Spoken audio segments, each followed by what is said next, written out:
Hai Mandirian, selamat datang pada Awareness Undang-Undang Pelindungan Data Pribadi. Sesi ini akan membantu menjelaskan upaya apa saja yang dilakukan untuk melindungi data pribadi. Overview Undang-Undang Pelindungan Data Pribadi. Pelindungan data pribadi adalah keseluruhan upaya untuk melindungi data pribadi dalam rangkaian pemrosesan data pribadi guna menjamin hak konstitusional subjek data pribadi. Berdasarkan Undang-Undang Nomor 27 Tahun 2022 tentang Pelindungan Data Pribadi yang diundangkan pada 17 Oktober 2022, mewajibkan Bank Mandiri segera melakukan penyesuaian pemrosesan data pribadi. Definisi data pribadi. Jadi, data pribadi merupakan setiap data tentang orang perseorangan yang teridentifikasi atau dapat diidentifikasi secara tersendiri atau dikombinasi dengan informasi lainnya, baik secara langsung maupun tidak langsung, melalui sistem elektronik atau non-elektronik. Ada jenis apa saja sih data pribadi? Jadi, jenis data pribadi dibagi menjadi dua, bersifat umum dan spesifik. Jenis data pribadi yang bersifat umum antara lain nama, jenis kelamin, kewarganegaraan, agama, dan status perkawinan. Sedangkan jenis data pribadi yang bersifat spesifik yaitu data kesehatan, biometrik, genetika, catatan kejahatan, anak, keuangan pribadi, dan data lainnya sesuai dengan perundang-undangan. Teman-teman, ada beberapa pihak yang perlu kita ketahui dalam implementasi UU PDP. Antara lain, 1. Pengendali data pribadi atau controller. Setiap orang, badan publik, dan organisasi internasional yang bertindak sendiri-sendiri atau bersama-sama dalam menentukan tujuan dan melakukan kendali pemrosesan data pribadi. Dalam hal ini, Bank Mandiri bertindak sebagai pengendali data pribadi. 2. Prosesor data pribadi, yaitu setiap orang, badan publik, dan organisasi internasional yang bertindak sendiri-sendiri atau bersama-sama melakukan pemrosesan data pribadi atas nama pengendali data pribadi. 3. Subjek data pribadi, yaitu individu yang pada dirinya melekat data pribadi, dapat termasuk nasabah, vendor atau rekanan, dan jajaran bank termasuk karyawan. 4. Data Protection Officer, pejabat atau petugas yang melaksanakan fungsi pelindungan data pribadi. Di Bank Mandiri, DPO ini berada di unit kerja Data Protection and Fraud Risk Group. 5. Lembaga PDP, yaitu otoritas pemerintahan yang akan dibentuk sebagai regulator di bidang pelindungan data pribadi. Nah, pada slide ini kita akan bahas terkait tahap pemrosesan data pribadi, dimulai dari pemerolehan dan pengumpulan, yaitu di mana nasabah memberikan data dan persetujuan pemrosesan data pribadinya. Selanjutnya, yaitu penyimpanan. Proses penyimpanan data nasabah sesuai dengan masa retensinya. Tahapan yang ketiga yaitu penampilan, transfer, penyebarluasan, atau pengungkapan, di mana bank memperlihatkan, memberitahukan, atau memindahkan data kepada pihak tertentu untuk tujuan tertentu. Selanjutnya, yaitu pengolahan atau penganalisaan. Aktivitas bank mengolah data nasabah untuk keperluan produk dan jasa yang digunakan. Kelima, yaitu perbaikan atau pembaruan. Proses perbaikan atau pembaruan atas kesalahan atau ketidakakuratan data nasabah. Yang terakhir, yaitu penghapusan atau pemusnahan. Proses menghilangkan, melenyapkan atau menghancurkan sehingga tidak lagi dapat diidentifikasi. Nah, untuk teman-teman frontliner akan signifikan terekspos pada poin 1, 3, dan 5.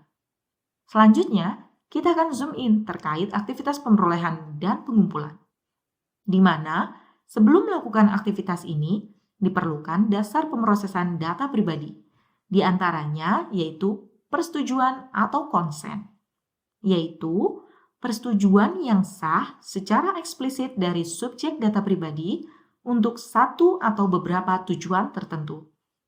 Selain itu, terdapat perjanjian, yaitu pemenuhan kewajiban perjanjian dalam hal subjek data pribadi merupakan salah satu pihak atau untuk memenuhi permintaan subjek data pribadi.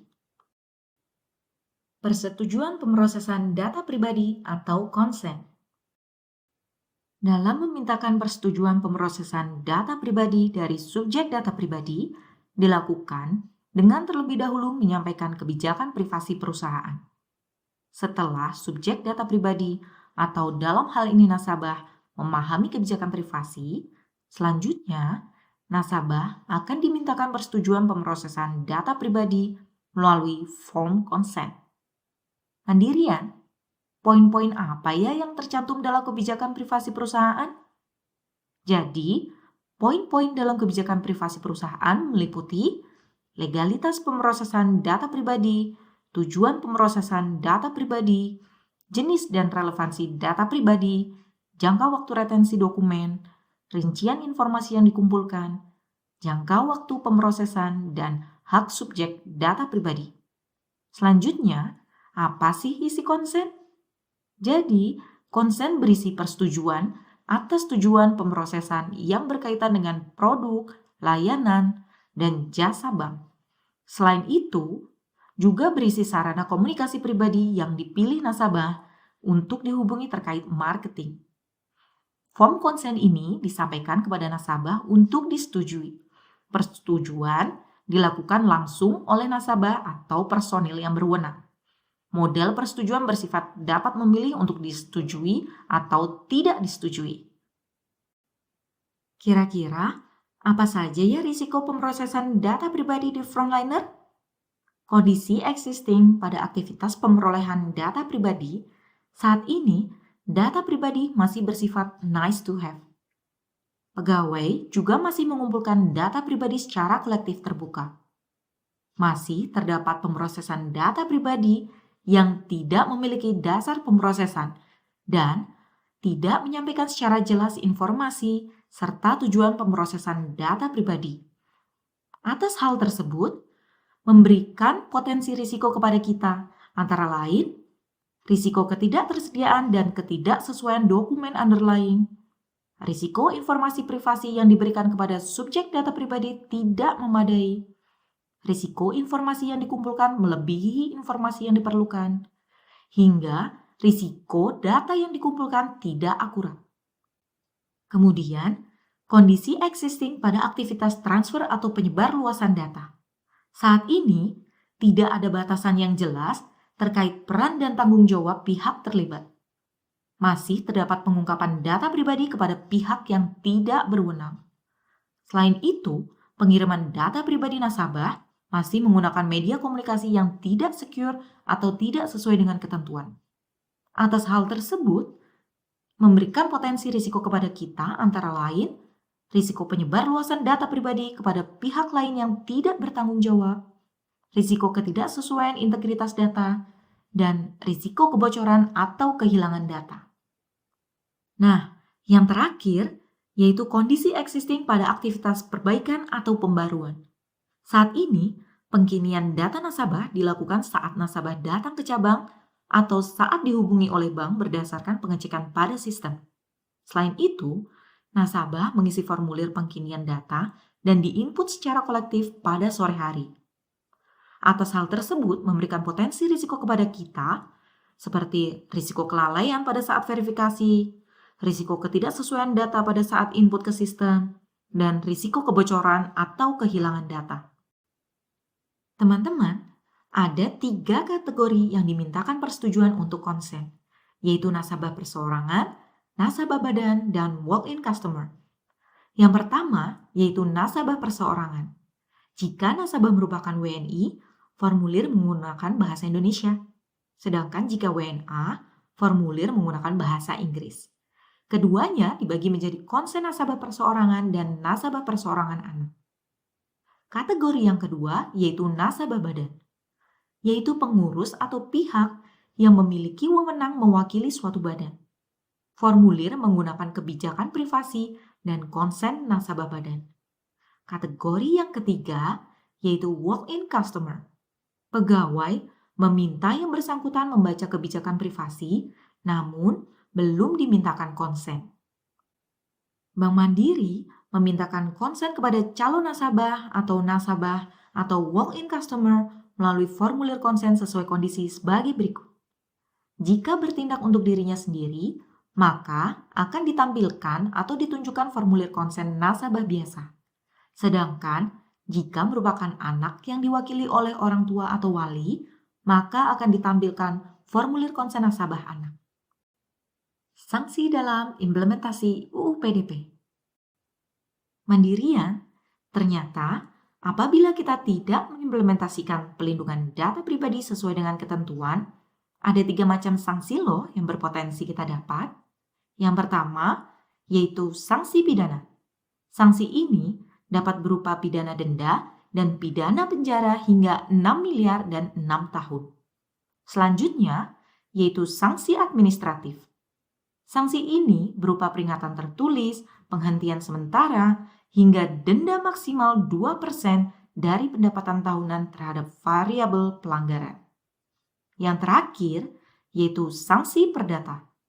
Subjek data pribadi dapat menggugat dan menerima ganti rugi atas pelanggaran pemrosesan data pribadi. Do and don'ts.